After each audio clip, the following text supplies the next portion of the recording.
8 წლიანი შეზღუდვის შემდეგ აფხაზეთის საოკუპაციო ხაზზე სატრანსპორტო მოძრაობა აღდგენილია გაეროს ჩართულობით მიმდინარე მოლაპარაკებების წარმატებით დასრულების შემდეგ ენგურის ხიდზე ადგილობრივები 10 ადგილიანი მიკროავტობუსით ისარგებლებენ. მანამდე მოსახლეობა კილომეტრნახევრიან ხიდზე ფეხით ან ურმით გადაადგილდებოდა.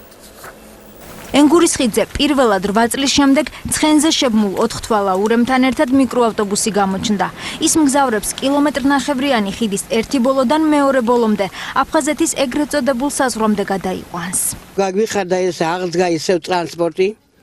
ჩვენი რო გადმოვდიოდით რამდენი ხანი გზაზე ვიდექით, გზა გაფუჭებული იყო, ფეხით ვერ მოვდიოდით. ინვალიდი, მოხუცი, ამამტყობი, ძლივს დავდიოდით. მიკროავტობუსის დანიშვნა გაეროს ლტოლვილთა უმაღლესი კომისარიატის დახმარებით მოხდა. გაეროშიც და საქართველოს მთავრობაშიც აცხადებენ, რომ ინიციატივის მიზანი მოსახლეობის დახმარება იყო.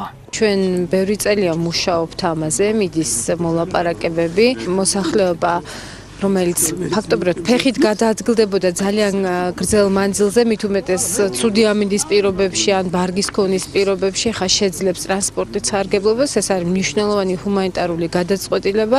მიკროავტობუსი 10 ადგილიანია და დღეში რამდენიმე რეისს აკეთებს, თუმცა ის ყველასთვის საკმარისი მაინც არ არის.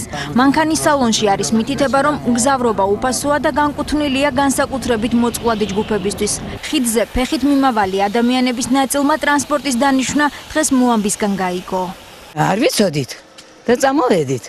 ახლა ვნახეთ. გაიხარეთ. ეს კადრები 2006 წელს არის გადაღებული, როცა მოამბემ ენგურის ხიდზე აფხაზეთის ომის შემდეგ პირველი ავტობუსის დანიშვნა გააშუქა. ჰუმანიტარულ პროექტში მაშინაც გაერო იყო ჩართული, თუმცა ავტობუსებმა მოძრაობა 2008 წლის აგვისტოს ოკუპაციის შემდეგ შეწყვიტეს. დღემდე გადაადგილების ერთადერთი საშუალება ცხენზე შებმული ურიკები იყო. ხიდის გადალახვა ხალხს განსაკუთრებით ზამთარში უჭირდა. გაეროს მიკროავტობუსის დანიშვნის შემდეგ ადგილობრივებს იმედი გაუჩნდათ, რომ ტრანსპორტის რაოდენობა გაიზრდება და უფრო მეტი ადამიანი შეძლებს ცივილურად გადაადგილებას.